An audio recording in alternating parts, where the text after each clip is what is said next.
Hallihallöli, ich bin's, euer Blaster-Ingenieur. Und da guckt, meine halbautomatische Riken Mark II. Nicht ganz leicht und kein Akku drin, weil hab da mal Schussvideos gemacht. Darum geht's nämlich heute nicht. Also, da ist ja der Motor, der dreht das da nicht zurück, bis der Schalter ausgelöst wird. Oh, der Taster, nicht Schalter. Und dann geht's wieder vor. Und dann ist klar da und dann haben wir BAM. Und dann schießt es und dann geht's wieder zurück. Und so weiter und so fort. Bis ein Magazin leer ist, dann kann man drücken, dann geht es zurück, dann drückt man da drauf, dann kann man das Magazin leer raus tun. Wir müssen da mal so ein dünner Schieberlei bauen, dass man das Magazin einfach so raus und machen kann. Dann können wir uns nicht mit dem Style da sparen, aber das ist dann für die nächste Iteration. Oder machen wir einfach nochmal zweite. Der mache ich glaube nichts. Das ist cool so wie es ist. Und die zweite können wir vielleicht gucken. Ein paar kompakter. Aber darum soll es eigentlich heute gar nicht gehen. Hey, der Ingenieur, der schwätzt immer so viel, ich sag's euch. Auf jeden Fall will ich dort eine halbautomatische Dreistrike draus machen. Das heißt Raketenwerferle und Mega-Pfeile, Mega-Dingerle. Und das ist nicht der erste Teil dazu. Okay, raschel, weil ich ein Teflonband habe. Das ist schon mal ein bisschen vorverraten. Ein bisschen gespoilert habe ich schon. Aber oft, das ist jetzt nicht der erste Teil, den man davon anguckt. Das kommt dann auch so noch. Und das hat da noch schon Anschluss. Und da haben wir jetzt einen Tank. Das habe ich mal schon mal heimlich ohne euch gemacht. Tank, Druckluftanschluss.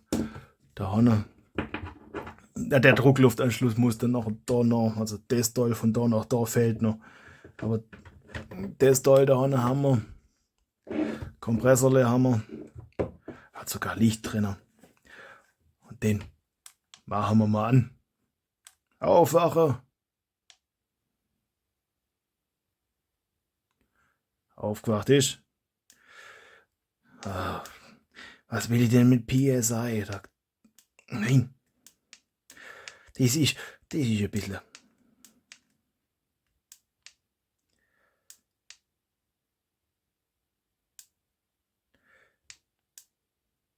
Wie viel Bar? Einfach. Auf jeden Fall Licht. Rot blinken, rot schnell blinken, aus.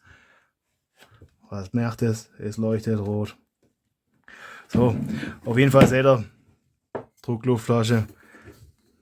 Das habe ich das letzte Mal schon vorgestellt. Hoppala.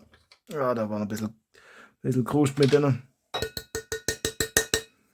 Das habe ich da aufgesägt. Habe ich irgendwie nicht ganz so. Ich habe gedacht, das hätte ich sauber gemacht. Ja, Ingenieur. Zu viel um die Ohren, ich sag's euch, zu viel um die Ohren, aber ne, einfach zu viele Ideen. Und zu wenig Zeit für die zu viele Ideen. Das ist ein bisschen ein Problem. Aber das ist ein Luxusproblem. Besser so wie es wenig Ideen. Auf jeden Fall habe ich das doch auch noch mal. Da war mal habe ein bisschen auf Klempner gemacht. So. Die kommen nachher dann irgendwann mal. Also Gehäuse müssen wir noch machen. Das kann sein, dass ich das auch alles noch mal kürzen muss.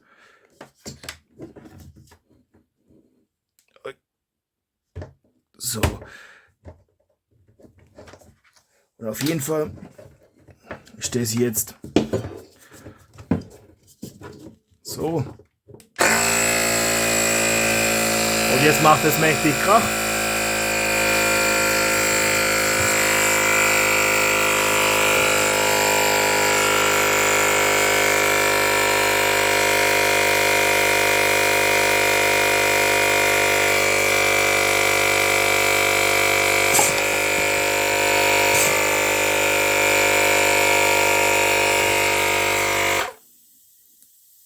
Und ihr seht, so wirklich hält das den Druck nicht.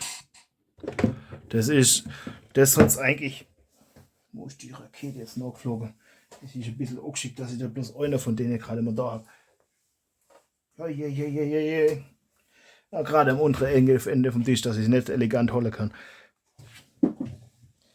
Ja, kriege ich das. Ohne einen Schnitt. Ja, das Gott. So, ja, die eleganteste Rakete, die ich habe. Nicht wirklich. Auf jeden Fall, gut, ist Gott schon recht hoch.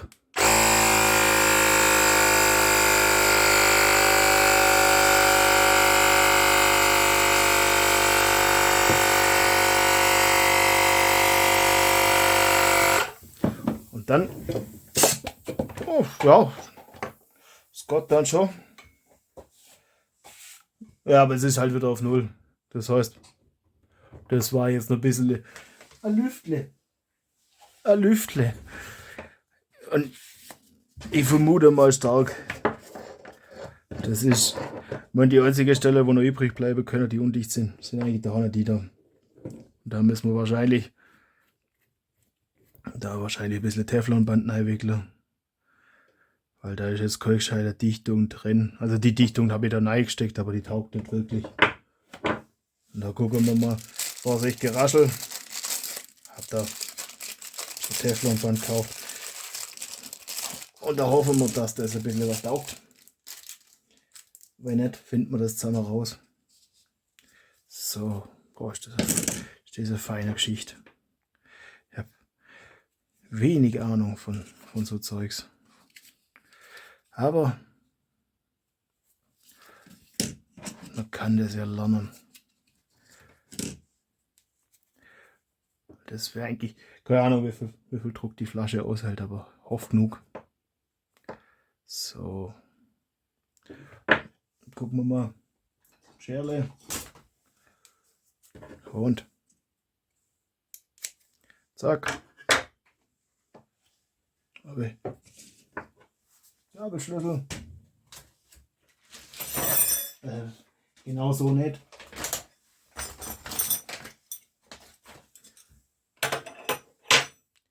So, dann muss das Merke gegen die Gewinderichtung. Das hätte sauberer ausgesehen. Das heißt, so rumwickeln das nächste Mal.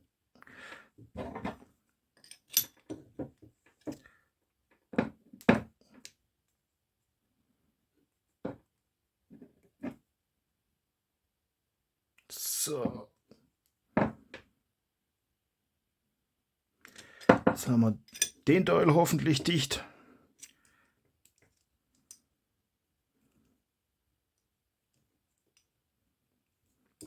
Weil das da vorne braucht uns mal noch nicht zu interessieren. Wenn das da vorne, also ich hoffe, dass das Ventil selber dicht ist. Weil sonst haben wir da so ein Problem. So,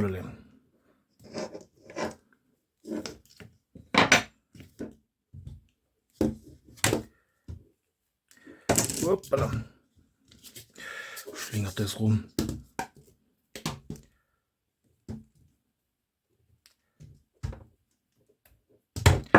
So. Das jetzt das mal gescheit machen. Das heißt so rum.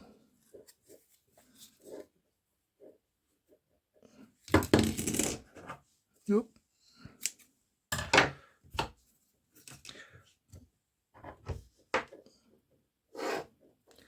Ja, weil dann dreht es das nicht dagegen. Und dann hoffe ich, dass das was taugt. Für alles andere müsste eigentlich, wenn mir recht den Sinn, dicht oder die Stelle an der Flasche könnten auch dicht sein.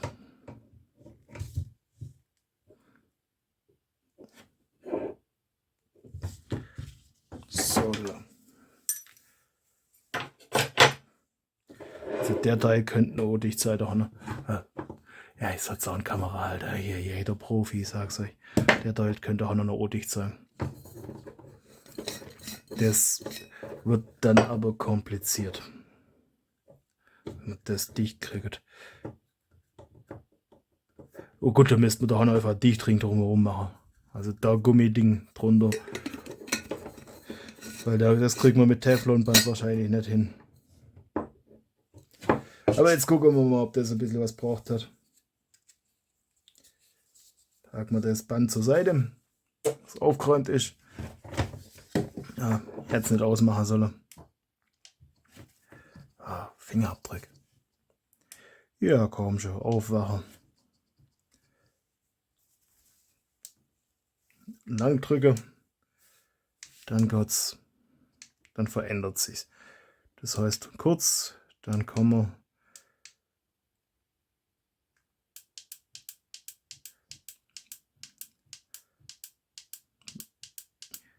wir. Okay. Nee. Ich will mir bloß auf 1,3, damit fühle ich mich gerade wohl. So. Jetzt Start.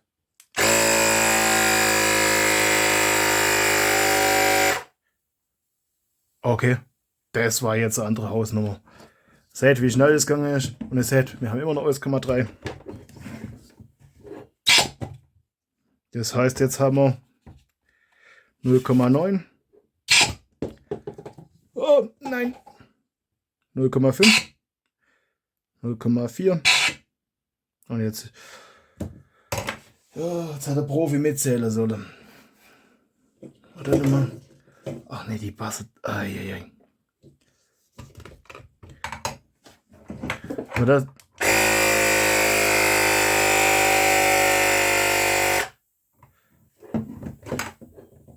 Eins, 2, 3, 4. Ja, aber irgendwo bläst es noch aus.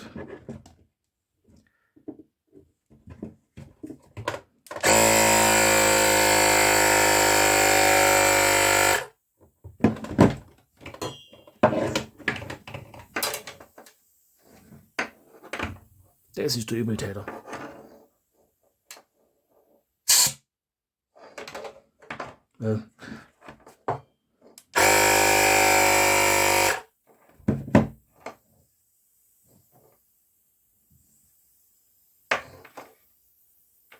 Und das ist recht ruhig. Okay. Das heißt, da müssen wir noch mal ran. Und dann muss ich mal gucken, wie viel Druck das eigentlich aushält. Hoppla. Das heißt mit dem Teflonband prinzipiell, das taugt was. Ja. Warte mal. Ja, das darf nur eine Runde mehr, Runde 2 oder 3 mehr sein. Darf es auch ein bisschen mehr sein. Steht heute krachiges Video, ich sag's euch.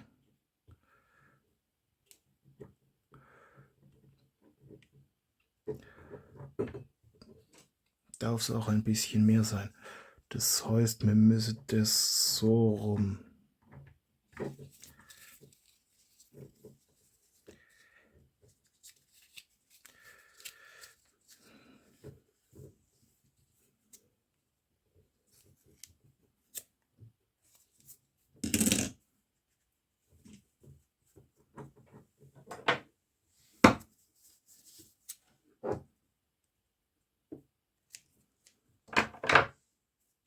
So. Idealerweise pumpt man das Ding einmal auf und hat eine Zeit lang Spaß dran. Das ist so meine Vorstellung, weil wenn der Kompressor die ganze Zeit laufen muss, dann müssten wir uns mal ein leiseres System suchen.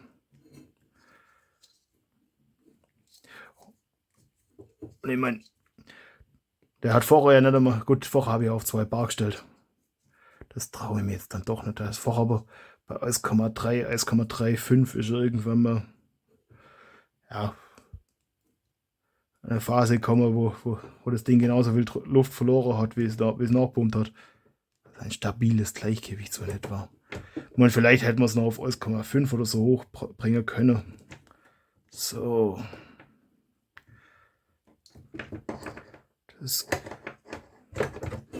kann auch sein, dass man das dann noch mal bis ganz zum Anschlag. Oh je. Dass das dann auch möglichst dicht ist.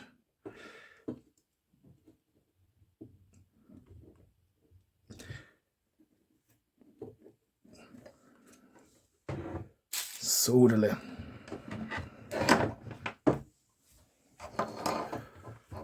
gucken wir mal. Ja, komm schon. Habe ich das jetzt wieder ausgeschaltet oder hat sich das ausgeschaltet?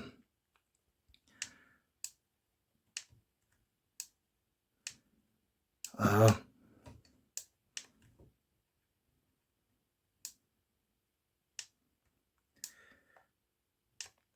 Ich weiß nicht. Aber die 1,3 merkt sich, okay. Das ist dann, das passt dann.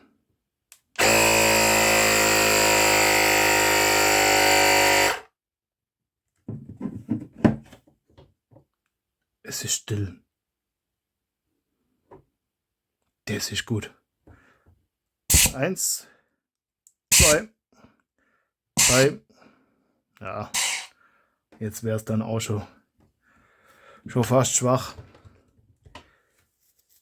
Ich würde sagen, wir machen einen kurzen Cut. Und wir holen mal Rakete. Ich hab da nämlich gescheite noch, oder ich hab da noch eine Handvoll da. Dann. Bis gleich. So, oder ja, das bis gleich macht nur Sinn, wenn ich schnell Durchlauf mache. Aber ja, irgendwann lerne ich das auch. Irgendwann mal. So. Aufwache. Und irgendwann lerne ich PSI, weil das ist die Standardeinstellung.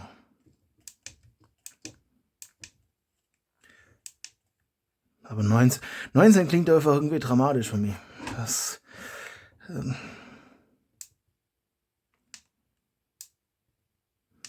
Gott, man könnte es auch. Also, ja, man könnte es auch bei Kilopascal lassen, aber naja. So, haben wir jetzt mal 3 Raketen.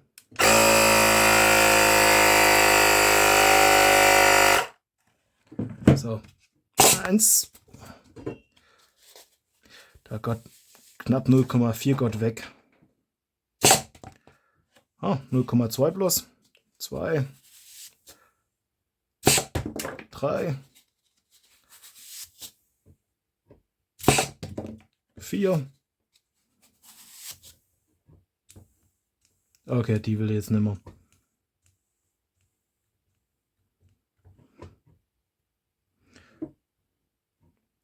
Vier war es. Das ist schon ganz okay. Kriegen wir das. Oh. Mit der andere Rakete, die bis.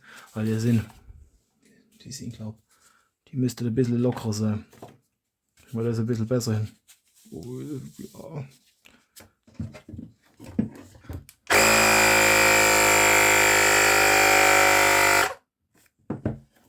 Eins.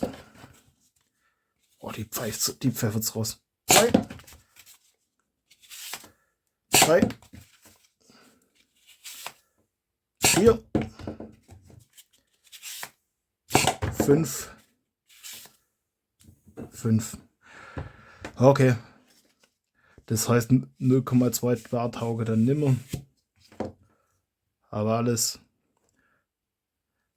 drüber taugt noch. Und ich muss, glaube ich, irgendwann mal das testen, wie viel Bar das Ding aushält. Aber so, dass ich halt. Wobei ich glaube, im schlimmsten Fall. Oder ich hoffe, dass es mir da nicht das aufknallt und das ist gut. Das will ich nicht so dicht kriegen, dass mir die Flasche um die Ohren fliegt. Das ist nicht im Interesse des Erfinders. Aber ja, als genug Rakete und Zeugs und das passt dann. Und jetzt müssen wir bloß noch schön machen. Und dann kommt das da auf die andere Seite hin. Ich glaube, das machen wir. Ja, muss man das noch überlegen. Also den Tank da noch, den Tank und Kompressor da noch. Und ich glaube, das machen wir dann vorne. Vielleicht so, dass das seitlich hinausgeht. Und dann können wir. Hoppala. Es wird kein Blasterle. So. Wir können da eigentlich auch das alte Gehäuse wieder verwenden. Eigentlich, eine gewisse Modularität hat es ja. Man könnte da auch bloß ein T-Stück neu machen. Da hat man bloß 2 Abgänge. Also ein Zulauf und Abgang. Dann bräuchte man die Rakete nicht. Das nächste ist da nochmal Adapter dafür. Klebe ich halt ein bisschen mit Holzkleben oder so. Das heißt, da haben wir einfach die Box drumherum. Oder idealerweise da ein bisschen. Wobei, das muss wahrscheinlich nicht auch viel Druck aushalten. Das ist aber so ein kurzer Stoß, der dann reingeht. Oh, von den Mega-Pfeilen habe ich auch verloren. Aber ich habe genug von denen. Das sind zur Hälfte, zwei davon sind sogar Nerf Originale. Sind die schäbig geklebt. Zum Testen langt's. Später holen wir dann schöne Kleberzeug weg. Auf jeden Fall. So, dann könnte man das vorne. So. Rakete unten. Sieht es noch schon massig aus. Oder so. Eine Rakete seitlich. Und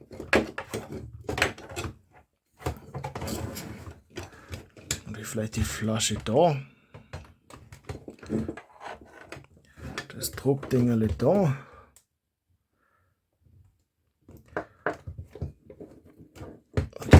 Die Knöpfe müssen idealerweise so sein, dass ich, wenn ich da damit. Oh, jetzt fällt mir definitiv eine Hand. Da mit der Hand.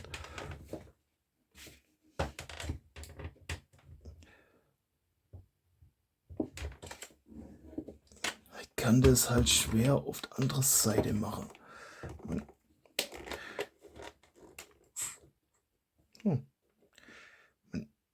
Ideal wäre eigentlich hier. Vom Daumen. Zack, zack. Aber auf der Seite habe ich keine Schiene. Das heißt, wie komme ich auf der anderen Seite? Und da könnte ich es hinmachen. Da hat der jetzt gut passen. Zack, zack. Da die zwei. Aber dann muss ich halt, oder halt mit dem Mittelfinger, dass ich da hinten den dran lassen kann. Zack, zack. Das heißt, da hinten oder sogar da unten. Das ist dann halt wirklich nur für Rechtshänder, aber das hat halt leider nur auf der Seite die Schiene. Aber ich glaube auch nicht, dass das jemand nachbaut. Zumindest nicht ganz so. Man könnte vielleicht da einfach auf der anderen Seite Schiene noch machen. Das Problem auch lösen. Oh, verkratzt halt das Display, Herr Ingenieur.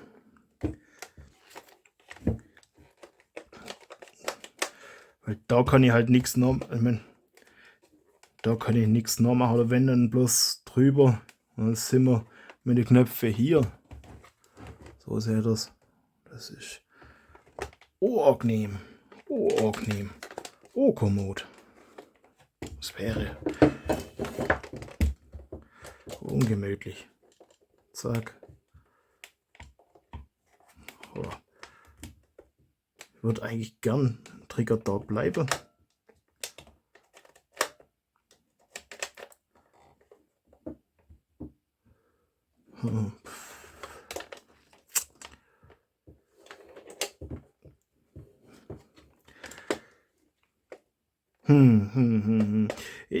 Ja, ich muss mir das nochmal anschauen. Aber das war jetzt deutlich mehr Fortschritt, wie ich erhofft hatte oder befürchtet hatte. Das ist jetzt eine ganze Ecke weiter. Was heißt das dann? Noch ein Schätz haben wir.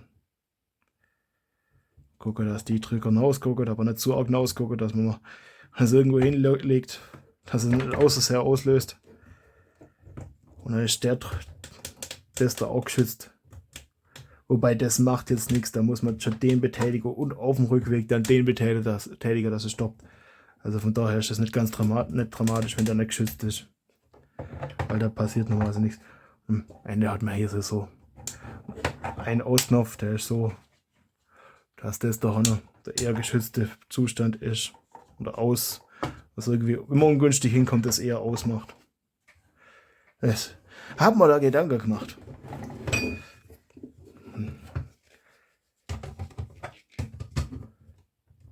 Ich glaube, die Front, die machen wir sowieso auch neu. Dann können wir weiter, wenn wir die Front, dann kommen wir mit der ganzen Geschichte auch weiter hoch. So. Man könnte natürlich auch den Tank da hinten noch machen. Jetzt habe ich nur nichts gedacht, da hätte ich Schnittstelle vorher so lang. Ich sag's euch, das wird eine wilde Konstruktion. Dann haben wir das so. Kommen